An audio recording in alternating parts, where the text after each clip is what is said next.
Alexander the great ছিলেন প্রাচীন Greek রাজ্য মেসিডনের রাজা। অনেক সময় বাংলায় তাকে আলেকসন্তর নামে অভিহিত করা হয়।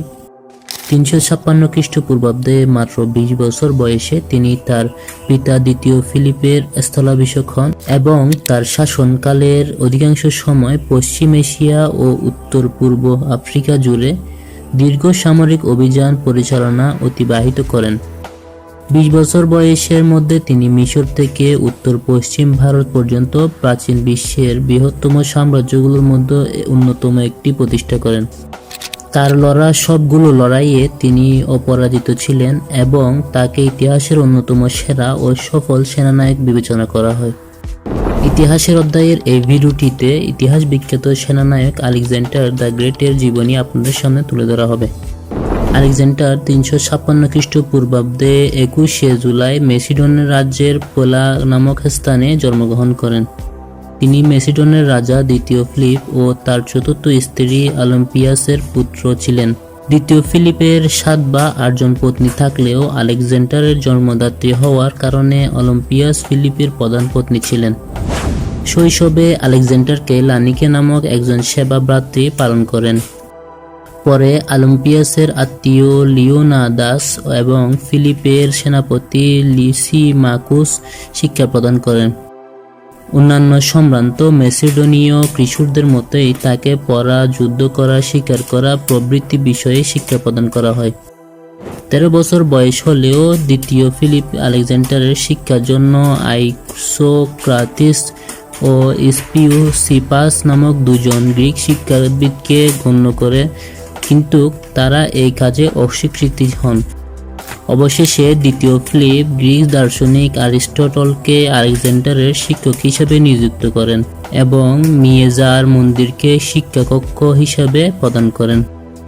আলেকজান্ডারকে শিক্ষা প্রদান করায় দ্বিতীয় ফিলিপ অ্যারিস্টটলকে শহরের স্থায়ীরা পুনর্নির্মাণের ব্যবস্থা করেন। তিনি এই শহরের সকল প্রাক্তন অধিবাসী যারা দাস হিসাবে জীবনযাপন করেছিলেন তাদের ক্রয় করে মুক্ত করেন ও নির্বাসিতদের শাস্তি মওকুফ করেন। মিয়েজার শিক্ষা প্রতিষ্ঠানে আলেকজান্ডারের সাথে প্রথম টলেমি, শ্রোতের, হেফাইস্তন, কাসাদোস ইত্যাদি ম্যাসিডোনিয়া সম্ভ্রান্ত পরিবারের কিশোররা শিক্ষা লাভ করেন, যাদের মধ্যে অধিকাংশ পরবর্তীকালে আলেকজান্ডারের বন্ধু এবং সমর অভিযানের সেনাপতি হিসেবে পরিণত হন। অ্যারিস্টটল তাদের চিকিৎসাবিদ্যা, দর্শন, নীতি, ধর্ম, তর্কবিদ্যা, কলা সম্বন্ধে শিক্ষা প্রদান করেন। তার শিক্ষায় আলেকজান্ডারের হোমেরের ইলিয়াড মহাকাব্যের প্রতি প্রগাঢ় প্রেমের উন্মেষ ঘটে, যা তিনি তার ভবিষ্যতের সকল অভিযানের সঙ্গে নিয়ে যেতেন। 16 বছর বয়সে অ্যারিস্টটলের অধীনে আলেকজান্ডার শিক্ষালাভ শেষ হয়। এই সময় দ্বিতীয় ফিলিপ তাকে রাজপ্রতিনিধি ও উত্তরাধিকারী হিসেবে নিয়োগ করেন। বাইজেন্টিয়ন আক্রমণ করেন। ফিলিপের অনুপস্থিতিতে থ্রেস অঞ্চলে মাইদো জাতির জনগোষ্ঠীর লোকেরা বিদ্রোহ ঘোষণা করেন। আলেকজান্ডার দ্রুত তাদের বিরুদ্ধে যাত্রা করে তাদের বিতাড়িত করেন ও তাদের অঞ্চলে আলেকজান্দ্রিয়া পোলিস মাইদিকা নামক একটি নগরীর পতন করেন। ফিলিপ তার অভিযান থেকে ফিরে এলে তিনি আলেকজান্ডারকে দক্ষিণ থ্রেস অঞ্চলের একটি বিদ্রোহ দমন করতে পাঠান। এই সময় পেরিস্তাস নামক একটি গ্রিক শহরের বিরুদ্ধে অভিযানের সময় আলেকজান্ডার তার পিতার জীবন রক্ষা করেন। 338 খ্রিস্টপূর্বাব্দে ফিলিপ ও আলেকজান্ডার বহু কষ্টে থিবসের নিকট হতে থর্মোপলি অধিকার করেন। আরও দক্ষিণে ইলাতিয়া নগরী অভিমুখে অভিযান শুরু করেন। এথেনীয়দের পক্ষে ডিমোস্থেনীয় মেসিডিয়ানদের বিরুদ্ধে থিবসের সহযোগিতার প্রার্থনা করলে ফিলিপ থিবসের দিকে মিত্রতার প্রস্তাব রাখেন, কিন্তু এথেন্সের সঙ্গে থিবসের মিত্রতা স্থাপিত হলে ফিলিপ আমোসফা নগরী অধিকার করেন। এরপর ইলাইয়া নগরীর অভিমুখে পুনরায় যাত্রা শুরু করেন। শান্তি প্রস্তাব করলে এথেন্সের সঙ্গে থিবস উভয়ই এই প্রস্তাব নাকচ করে দেয়। ফিলিপ দক্ষিণে যাত্রা শুরু করলে তার প্রতিপক্ষরা তাকে আইরেনিয়া নামক স্থানে প্রতিহত করেন এবং যুদ্ধে ফিলিপ ডান দিক হতে ও আলেকজান্ডার বাম দিক হতে আক্রমণ পরিচালনা করেন। দ্বিতীয় ফিলিপ ইচ্ছাকৃতভাবে পিছু হটে এথেন্সের সমর অনভিজ্ঞ যোদ্ধাদের প্রলুব্ধ করে তাদের প্রতিরক্ষা ভেঙে ফেলেন। অপরদিকে আলেকজান্ডার ও ফিলিপের সেনাপতিরা থিবসের প্রতিরক্ষা ভাঙতে সক্ষম হন। এরপর তাদের দিকে আক্রমণ শুরু করেন। প্রথমে অ্যাথেনিয়ানদের পরাজিত করে থিবসের সেনাবাহিনীকে ঘিরে ফেলে তাদের পরাজিত করা হয়। এই জয়লাভের পর দ্বিতীয় ফিলিপ তাদের অভিযান স্পার্টা শহরের পর্যন্ত বজায় রাখেন ও স্পার্টা ব্যতীত প্রত্যেক শহরের সম্মানের সঙ্গে তাদের স্বাগতম জানানো হয়।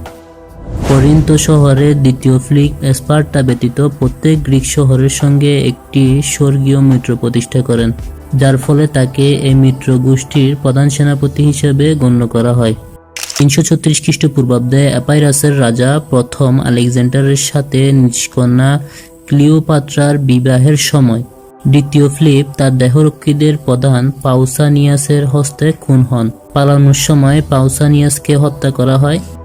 ম্যাসেডোনিয়ার সম্ভ্রান্ত ও সেনাবাহিনীর সমর্থনে আলেকজান্ডার মাত্র 20 বছর বয়সে ম্যাসেডোনিয়ার শাসক হিসেবে সিংহাসন লাভ করেন।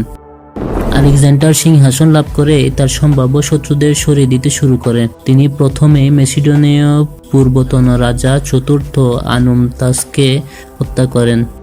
দ্বিতীয় ফিলিপকে হত্যার অভিযোগে হেরোমেনেস ও আরবিয়াস নামক দুই সম্ভ্রান্ত ম্যাসেডোনিয়াকে মৃত্যুদণ্ড দেন। আলেকজান্ডারের মাতা অলিম্পিয়াস তার সতীর্থ ক্লিওপাত্রা ইউরিদিকে দুইজন সন্তান ইউরোপা ও কারোনাকে হত্যা করলে ক্লিওপাত্রা উরুদিকে সম্ভাব্য হত্যা করেন। আলেকজান্ডার এশিয়া মাইনর অঞ্চলের দায়িত্বপ্রাপ্ত সেনাপতি আত্তালুসকে হত্যার নির্দেশ দেন। আত্তালুস দ্বারা পূর্বে অপমানের প্রতিশোধ কারণে তিনি এই সিদ্ধান্ত নিয়েছেন বলে মনে করা হয়। মানসিকভাবে প্রতিবন্ধিতে পরিণত হওয়ায় আলেকজান্ডার আরিয়াদাস ওয়েসের কোনো ক্ষতি না করে ছেড়ে দেন। দ্বিতীয় ফিলিপের মৃত্যুর সংবাদ ছড়িয়ে পড়তেই থিবস, এথেন্স, থেস প্রভৃতি রাজ্য বিদ্রোহ শুরু হলে আলেকজান্ডার দ্রুত পদক্ষেপ নিতে শুরু করেন। তিনি 3000 ম্যাসেডোনীয় অশ্বারোহী বাহিনী নিয়ে থেসালি অভিমুখে দক্ষিণে যাত্রা শুরু করেন। থেসালির সেনা অলিম্পিয়াস পর্বত ও ওসা পর্বতের মধ্যবর্তী গিরিখাতে অবস্থান করছিল। আলেকজান্ডার তার বাহিনীকে ওসা পর্বত আরোহণ করতে নির্দেশ দেন। পরের দিন থেসালিয়ার সেনা তাদের পশ্চাতে আলেকজান্ডার বাহিনীকে দেখতে পেয়ে দ্রুত আত্মসমর্পণ করেন।